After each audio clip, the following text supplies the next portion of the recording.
Subscribe कीजिए गुरु ज्ञान channel को और बेल आइकन दबाइए लेटेस्ट वीडियो सबसे पहले देखने के लिए। दोस्तों, स्वागत है आपका गुरुजी आईएएस के ऑडियो आर्टिकल प्रोग्राम में।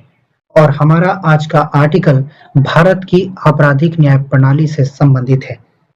दोस्तों, कुछ दिन पहले उत्तर प्रदेश के बरेली में एक मामला सामने आया जहां कथित रूप से बलात्कार का झूठा आरोप लगाने के लिए एक महिला को कारावास एवं जुर्माने का दंड दिया गया।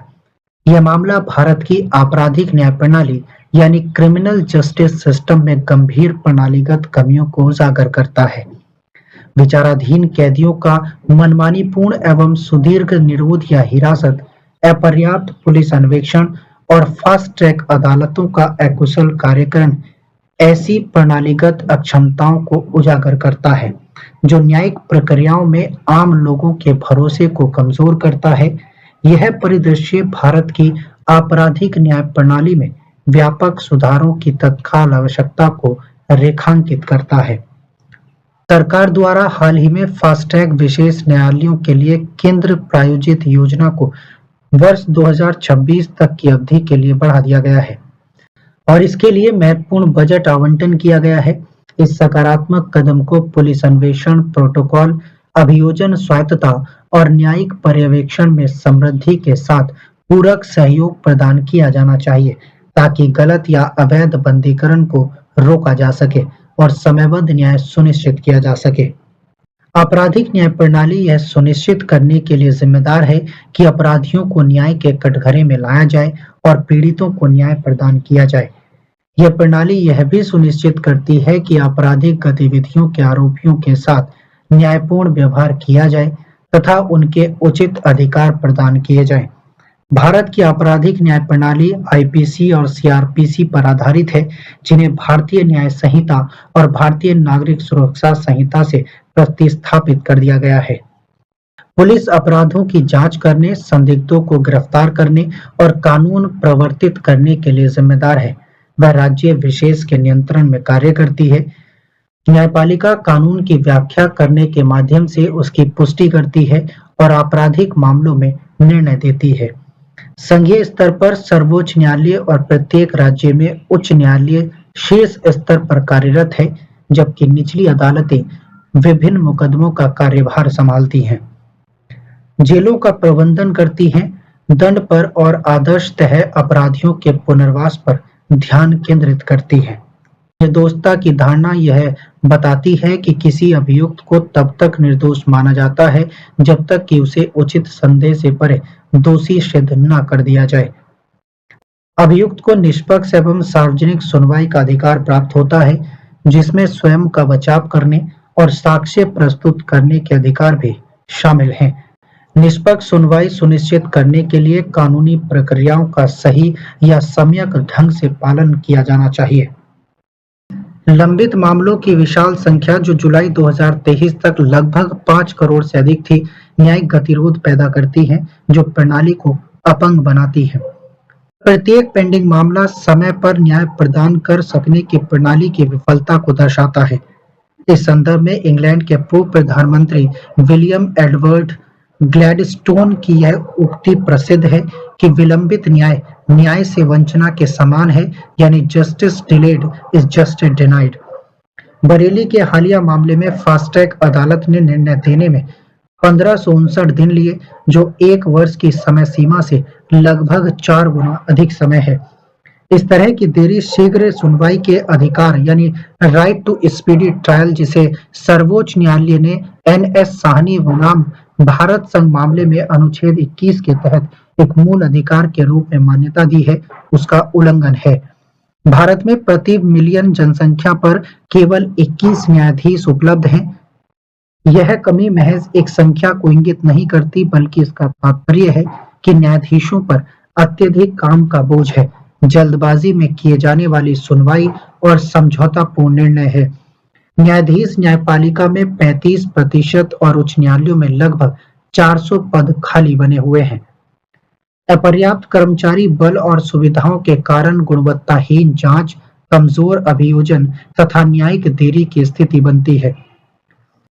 प्रकाश सिंह वर्सेस भारत संघ 2006 के मामले में न्यायालय द्वारा अन्वेषण कार्य को विधि एवं व्यवस्था संबंधी कर्तव्यों से अलग करने का आदेश दिया गया था, लेकिन ऐसा साकार नहीं हो पाया है। वर्ष 2021 में लखीमपुर खीरी हिंसा में प्रारंभिक जांच में देरी और राजनीतिक हस्तक्षेप के आरोप लगे थे। यह राजनीतिकरण निष्पक्ष जांच को कमजोर करता है, विशेषकर उन मामलों में जिनमें प्रभावशाली व्यक्ति संलग्न होते हैं। दूसरे प्रशासनिक सुधार आयोग ने भी पाया था कि पुलिस जनता संबंध असंतोषजनक स्थिति में है, क्योंकि लोग पुलिस को भ्रष्ट, अकुशल, राजनीतिक रूप से पक्षपातपूर्ण और अनुत्तरदायी मानते हैं। बालचंद उर्फ बलिया केस वर्सेस राजस्थान राज्य 1978 में सर्वोच्च न्यायालय के द्वारा जमानत को नियम और जेल के अपवाद बनाने के निर्देश के बावजूद वास्तविक स्थिति ठीक इसके उलट थी। भारत की जेलों में बंद 75% से अधिक कैदी विचाराधीन हैं। जेल 130% अधिभोग यानी ऑक्यूपेंसी स्तर पर संचालित है। इसके अलावा यूएपीए या गैर कानूनी गतिविधियां रोकथाम अधिनियम जैसे कुछ कानूनों के तहत साक्ष्य प्रस्तुत करने का भार आरोपी पर डाल दिया जाता है, जिससे जमानत का मुद्दा और जटिल हो जाता है। अपर्णा भट्ट वर्सेस मध्य प्रदेश राज्य के 2021 के मामले में सर्वोच्च न्यायालय ने न्यायाधीशों द्वारा लैंगिक रूढ़िवादिता यानी जेंडर स्टेरियोटाइप्स और पीड़िता को दोष देने वाली भाषा के प्रयोग की निंदा की थी। इसके बाद भी एक बलात्कार पीड़िता के रात्रिकालीन कार्य के बारे में कर्नाटक उच्च न्यायालय के न्यायाधीश की टिप्पणी से उजागर हुआ कि लैंगिक पूर्वाग्रह लगातार व्याप्त है, जो यौन हिंसा के मामले में न्याय को कमजोर करता है। मॉडल जेल मैनुअल 2016 में मानसिक स्वास्थ्य सेवाओं को अनिवार्य बनाया गया है। 1382 जेलों में अमानवीय स्थिति मामले में सर्वोच्च न्यायालय ने कैदियों में व्याप्त मानसिक बीमारी की उच्च दर पर ध्यान दिया, जो कि अत्यधिक भीड़भाड़ तथा देखभाल के अभाव के कारण और भी बढ़ गई थी। उदाहरण के तौर पर देखा जाए तो वर्ष 2022 तक महाराष्ट्र राज्य में 42,577 कैदी थे, लेकिन उनकी देखभाल के लिए केवल एक मनोचिकित्सक और 2 मनोवैज्ञानिक ही मौजूद थे। 2016 के प्रकाश सिंह मामले में सर्वोच्च न्यायालय ने पुलिस के विरुद्ध आम लोगों की शिकायतों के समाधान के लिए पुलिस शिकायत प्राधिकरणों की स्थापना का निर्देश दिया था। हालांकि अधिकांश राज्यों ने या तो पुलिस शिकायत प्राधिकरणों की स्थापना नहीं की है या उन्हें शक्तिहीन बनाकर रखा है, जिसे पुलिस दंड मुक्ति यानी पुलिस इम्प्यूनिटी की स्थिति बनी हुई है। भारत की आपराधिक न्याय प्रणाली पर प्राय हिरासत में यातना, न्यायोत्तर हत्या यानी एक्स्ट्रा जुडिशियल किलिंग्स, झूठी गिरफ्तारियों और अवैध निरोध के अपराध आरोप लगते रहे हैं। भारत के आपराधिक न्याय प्रणाली पर प्राय हिरासत में यातना, न्यायोत्तर हत्या यानी एक्स्ट्रा जुडिशियल किलिंग्स, झूठी गिरफ्तारियों और अवैध निरोध के आरोप लगते रहे हैं। वर्ष 2021-22 के दौरान पुलिस हिरासत में मौत के 175 मामले सामने आए हैं। अगर बात की जाए कि भारत में आपराधिक न्याय प्रणाली में सुधार के लिए कौन-कौन से उपाय किए जा सकते हैं, तो आपराधिक केंद्रित प्रणाली से पीड़ित केंद्रित प्रणाली की ओर आगे बढ़ने की आवश्यकता है। पूरी कानूनी प्रक्रिया के दौरान समर्पित पीड़ित सहायता सेवाएं प्रदान की जाएं, जिसमें न्याय में सुनवाई के गारंटीकृत अधिकार के साथ परामर्श, कानूनी सहायता, मार्गदर्शन तथा पीड़ित प्रभाव बयान प्रदान करना शामिल है। इससे पीड़ितों को सशक्तता प्राप्त होगी और उनमें अपने कृत्यों एवं उसके परिणामों के बारे में नियंत्रण की भावना पुनः जागृत होगी। केस प्रबंधन और जोखिम मूल्यांकन के लिए कृत्रिम बुद्धिमत्ता का उपयोग किया जाना चाहिए, जिसमें केस प्रबंधन, समय निर्धारण और पूर्व परीक्षण, जोखिम मूल्यांकन जैसे कार्यों के लिए आर्टिफिशियल इंटेलिजेंस के उपयोग की राह तलाश की जानी चाहिए। इससे प्रक्रियाएं सुव्यवस्थित हो सकेंगी। डायवर्सन कार्यक्रमों के लिए निम्न जोखिम मामलों की पहचान हो सकेगी तथा मानव संसाधन को अधिक जटिल मामलों के लिए मुक्त किया जा सकेगा। इसके अलावा प्रणाली में विद्यमान असमानताओं को रोकने के लिए पूर्वाग्रह एवं एल्गोरिथम संबंधी पारदर्शिता के विरुद्ध मजबूत सुरक्षा उपाय सुनिश्चित करने की भी आवश्यकता है। प्रदर्शन आधारित वित्तपोषण के साथ कानूनी सहायता के लिए वित्तपोषण बढ़ाना और कानूनी सहायता प्रदाताओं के लिए प्रदर्शन आधारित प्रणाली स्थापित करना है। इससे प्रभावी प्रतिनिधित्व को प्रोत्साहन मिलेगा और यह सुनिश्चित होगा कि वंचित पृष्ठभूमि के प्रतिवादियों को गुणवत्तापूर्ण कानूनी सहायता प्राप्त हो सके।